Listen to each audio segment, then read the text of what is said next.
Well, friends, here we are for what is perhaps the most spine-tingling tale ever weaved. The adventures of Rocky and Bullwinkle. Can our two intrepid heroes save the world from almost certain destruction? Find out as you read along with me in your book. When you hear this incredible sound, turn the page. Now let's join our heroes as our story unfolds. Last time, you remember, an idyllic fishing trip of Rocket J. Squirrel and Bullwinkle J. Moose was fiendishly fouled. It seemed that the evil Boris Badenov and the equally evil Natasha Fatal had given them an explosive metal fish. But just as our heroes were about to be blown to smithereens, the much-beloved but ratings-challenged Rocky and Bullwinkle show was cancelled. Cancelled? Does this mean I have to give back my dressing room?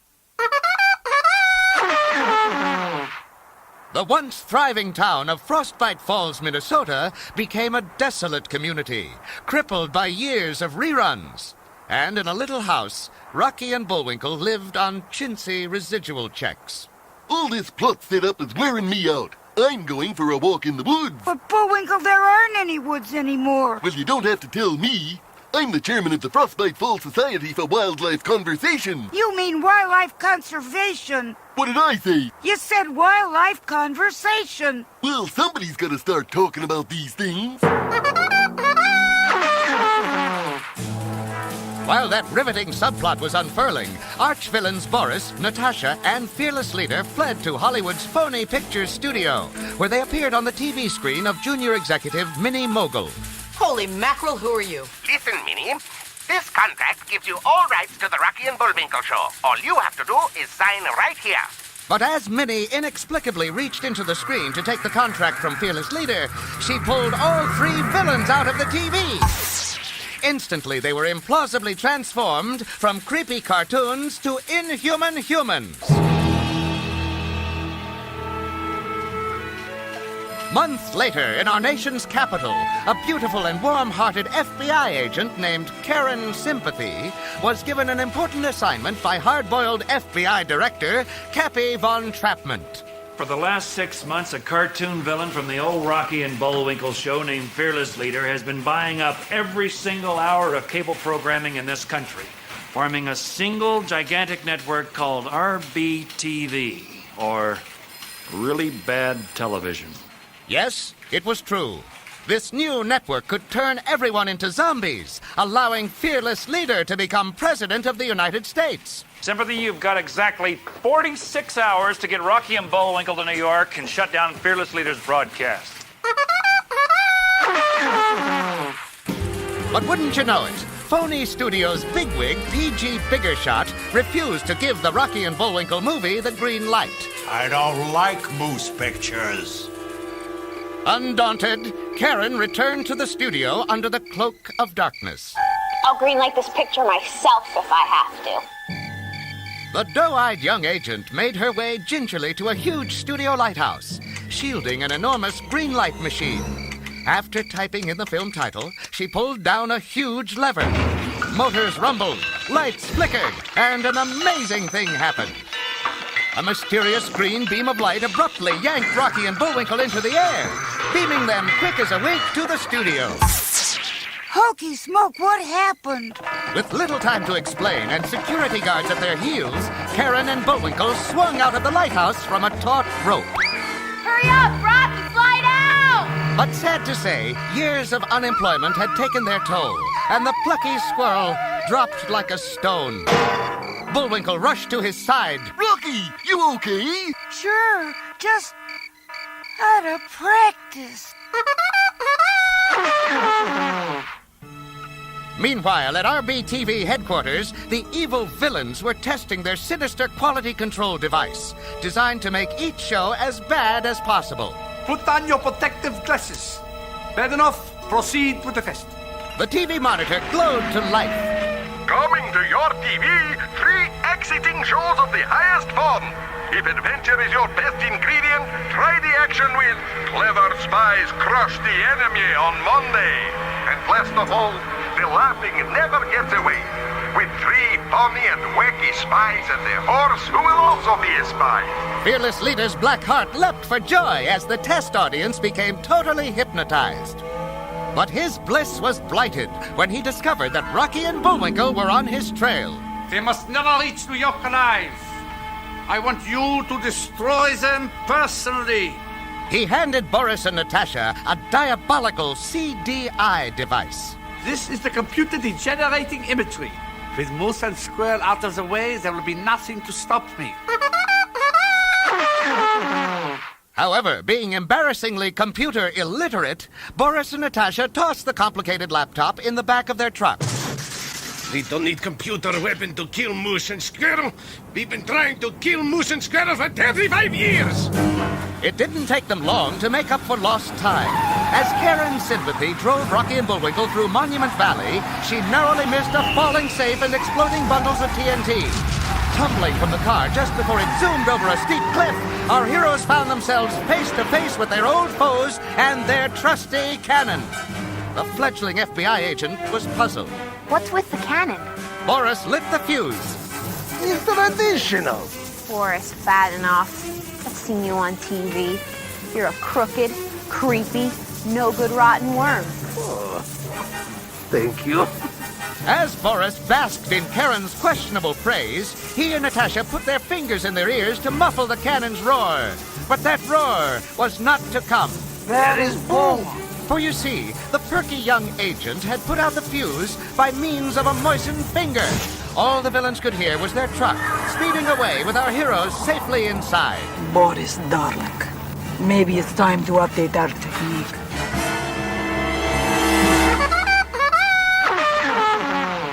As our tenacious travelers pushed on to New York, little did they realize that Natasha was speaking to the state police, pretending to be Karen.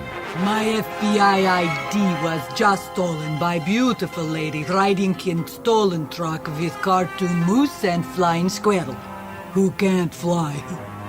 Quick as you can say, Bob's your uncle, our heroes were pulled over by 2 state troopers. They promptly apprehended Karen, leaving Rocky and Bullwinkle in the middle of nowhere.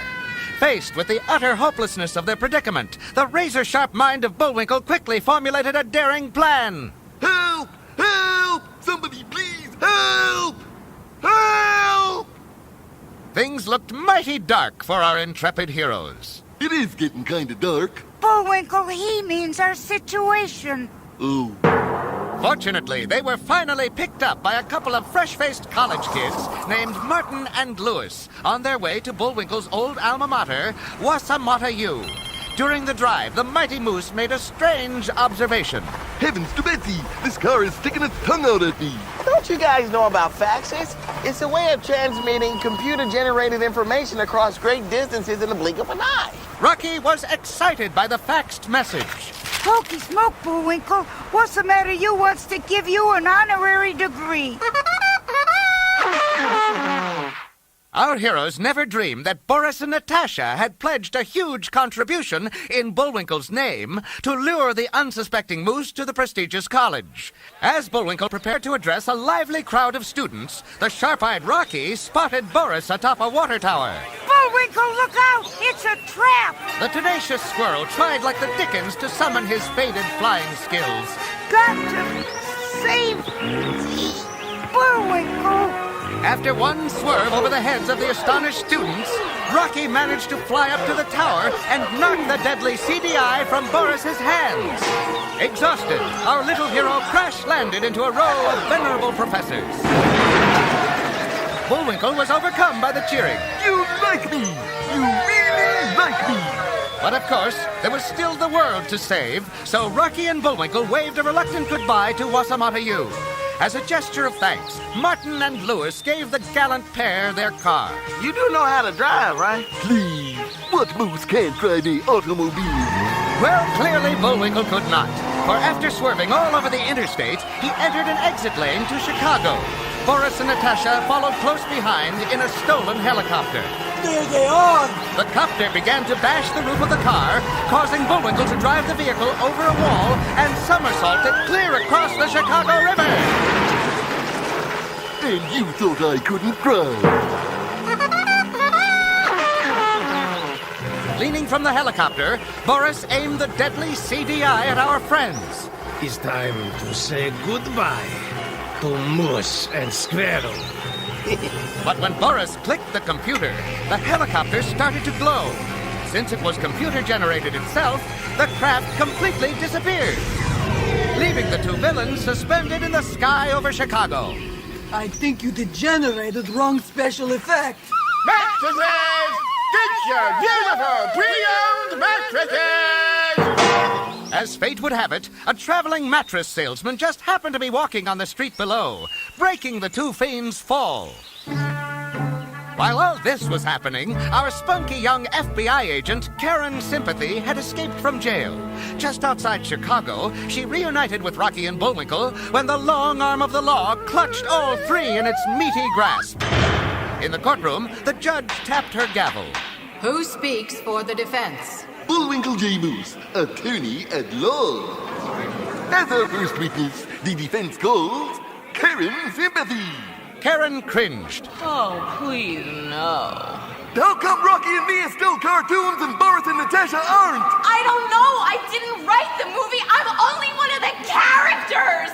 The judge put on her glasses. Stars above.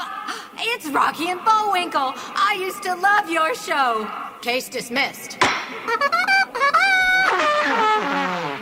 Legal triumphs aside, our three heroes knew that Fearless Leader's sinister TV network had already started hypnotizing people. So with only 5 pages left in this read-along, our three heroes rented a small plane. Let's just hope this thing makes it all the way to New York. But the small plane could not carry all of their weight. Ever the optimist, Karen had a plan. Bullwinkle, can you fly an airplane? What Moose can't fly an aeroplane? Rocky, you'll have to fly me down. I can't do that, Karen. I can't fly again. I've lost the knack. Listen to me, Rocky. You can do this. I know you can do this. All you have to do is believe in... Karen fell out of the plane as Bullwinkle's weight shifted the balance. Rocky rushed out to grab hold of his friend. Here goes nothing. Rocky, you're flying. You're flying. Hokey smoke I am. Look at me. I'm flying. Yes, Rocky the Flying Squirrel was soaring through the skyways once again. The entire city of New York was turned into mindless zombies when Karen and Rocky arrived at RBTV Studios and burst through the door. FBI, freeze! And whatever you're holding, drop it. All right, Agent Sympathy. Fearless Leader dropped the TV remote control, turning on the monitors. Don't look, Rocky. It's a trick. It'll turn you into a... But it was too late. Rocky was in a trance. Fearless Leader ordered them to be hooked up to the quality control machine. You will be turned into a headless, mindless vegetable.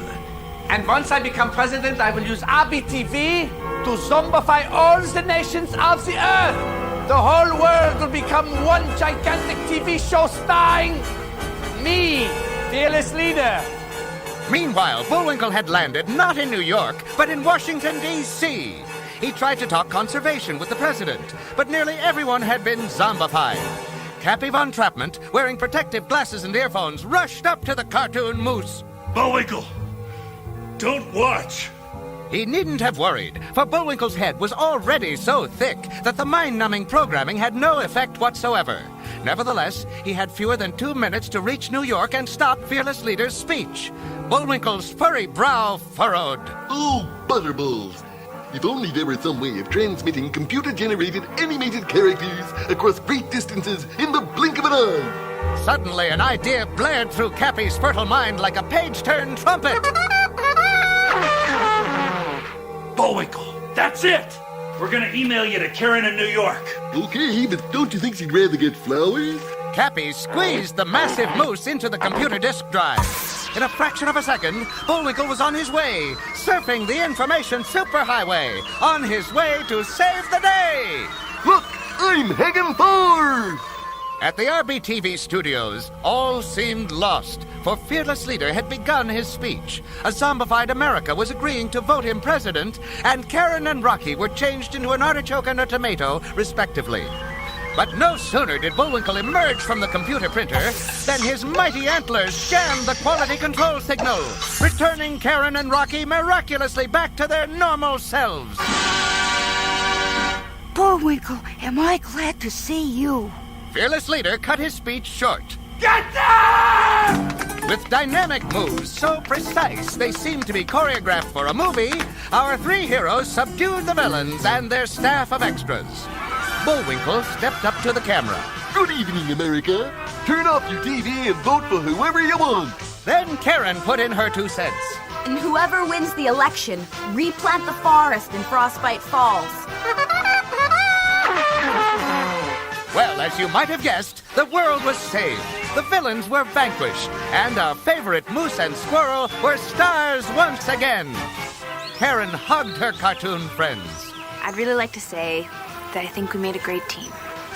And if it hadn't been for you, I never would have learned that what you believe in when you're young can still be true when you grow up. Bullwinkle winced. And they say TV's vapid. And so, all was well, especially in the revitalized town of Frostbite Falls, where a beautiful forest was planted, thanks to the heroic efforts of Bullwinkle the Moose and Rocky the Flying Squirrel!